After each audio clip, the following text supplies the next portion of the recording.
Yan mga sir, to may pinadala sa atin na panel gauge ng Toyota Corolla na Love Life. Yan. Bali ang issue nito mga sir, RPM hindi accurate kahit daw galitin yung makina.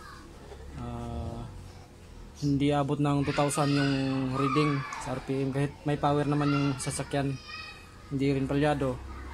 Bali pinadala lang sa atin mga sir yung panel gauge lang kasi busy yata ang may-ari. Galing pa tong tansa, pinalalamove lang. Buksan natin ito mga sir para makita natin yung loob nitong RPM gauge kung anong problema. Mababa yung reading mga sir kahit galitin yung makina. Buksan natin to.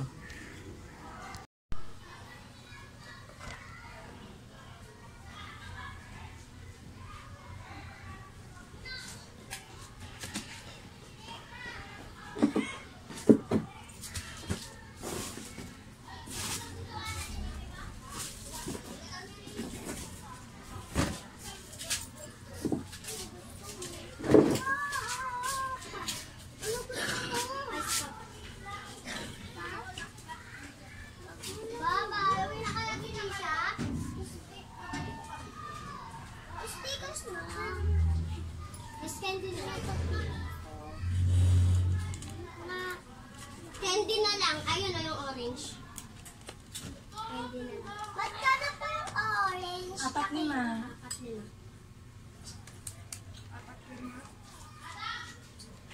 4-5. Stickers na ako. Anong sticker? Ayun po, yung pag-piso. Dalawa. Ay, dalawa. Bili mo ko candy. Para may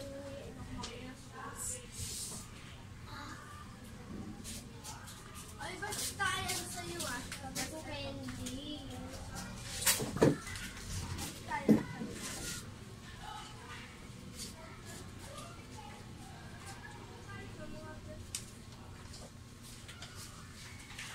Hindi, dyan, dito. Dito pa. Naman nga.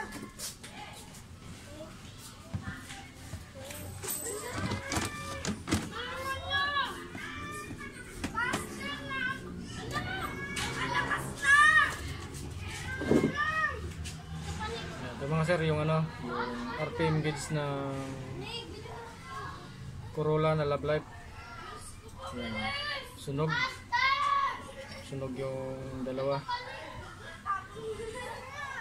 Napalitan natin yan mga sir para kaya hindi siya accurate kahit galitin yung makina. Mababa pa rin ang reading kasi sunog burado na yung level ng value ng kapasitor.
original sunog.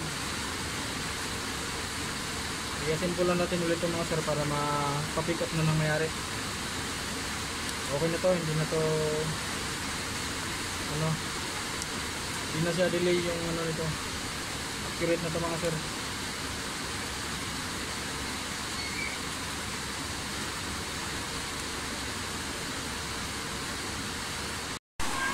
Ayos na ito mga sir, yung ano, RPM ng Love Life.